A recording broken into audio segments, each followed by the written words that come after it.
Hi, I'm Carol Wilson, Editor-at-Large for Light Reading, and I'm here with Bill Grubbs, a Network Solution Architect with CenturyLink.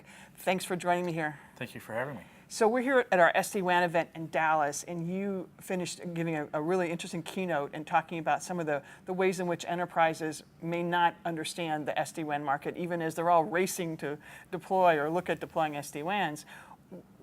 What do you have to do to set the expectations properly? I think it's important that we align things with the business priorities and not get caught up in the hype that exists in the market. And we need to make sure that the solution is solving the business needs, because if we just have technology for the sake of technology, it's going to be a shiny object. So it's all about making sure that we get past the hype and get focused on their business challenges. Okay, and some of that hype is obviously around, oh, I can save so much money if I move all this traffic off of my expensive MPLS network onto the internet. How do you address that?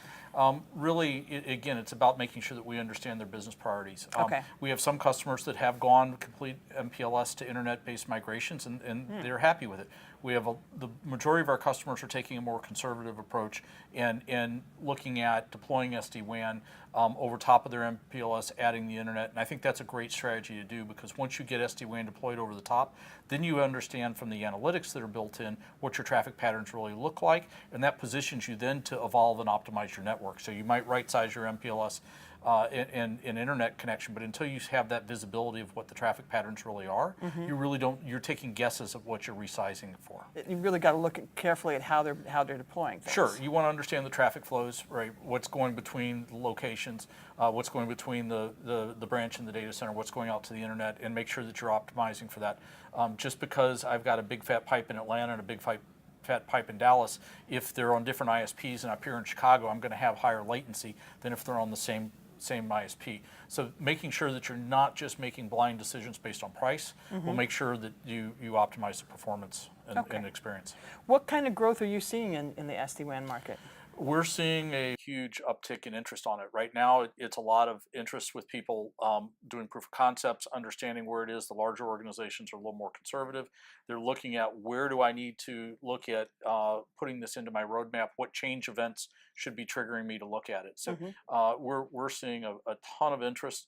A little slow uptake, but that's true with any emerging technology, and especially when customers are making sure they're deploying it in a way that they manage their risks. Okay, and how does this fit into CenturyLink's broader strategy, particularly around things like universal CPE and things like that?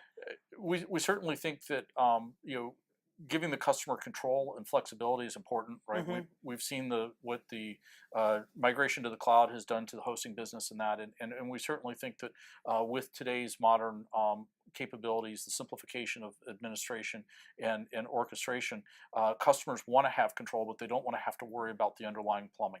Okay. Right? It's very different to say, I want to be able to manage my packet loss or my it's very different to say, I want to be able to manage my application path selection and firewall policies and that, than as opposed to worry about everything else that's required to deliver the service. Okay. Right? We want to give the customer visibility and control, but not have to make them understand all the details of the plumbing. Okay, so you basically provide that expertise, but deliver them the visibility they need for the control layer of control they want. So we help design and deploy the solution, and then the customer has full control of the solution if they want to, or they can have us do the change management for them. So it's really a best of both worlds that they can make on a day-to-day basis of what they have. Okay, terrific. Bill, thanks for being here with me today. Thank you very much.